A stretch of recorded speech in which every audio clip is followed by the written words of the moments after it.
চট্টগ্রামের মিরসরাইয়ে শেখটুলা যুব সমাজের উদ্যোগে শেখটুলা ১১ নম্বর মঘাদিয়া মিরসরাই চট্টগ্রাম তৃতীয় তাফসিরুল কোরআন মাহফিলের আয়োজন করা হয়েছে।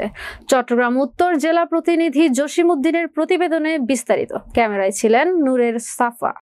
উক্ত মাহফিলটি শুক্রবার বাদ আসর থেকে রাত ১২:৩০ পর্যন্ত চলে। উক্ত মাহফিলে প্রধান বক্তা হিসেবে উপস্থিত ছিলেন বিশিষ্ট ইসলামী স্কলার ও মিডিয়া ব্যক্তিত্ব হযরত মাওলানা মনিরুল ইসলাম মজুমদার।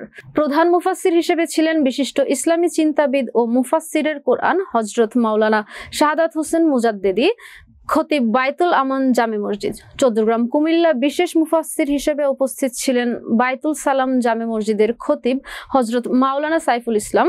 সভাপতিত্ব করেন সাবেক উপজেলা যুবদলের সাধারণ সম্পাদক, বর্তমান উপজেলা বিএনপির আহ্বায়ক কমিটির সম্মানিত সদস্য দিদারুল আলম চৌধুরী।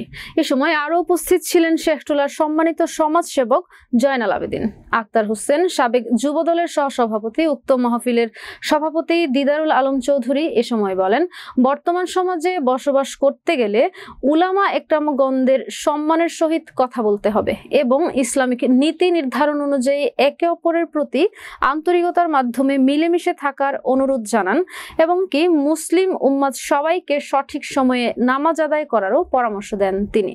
পরিশেষে ১১ নম্বর মঘাদিয়া ইউনিয়ন ও এলাকার মুসল্লিগণের উপস্থিতিতে মাহফিলটি সুন্দরভাবে পরিচালনা করেন। সবশেষে হযরত মাওলানা সাইফুল ইসলামের দোয়ার মাধ্যমে মাহফিলটি সম্পন্ন করেন।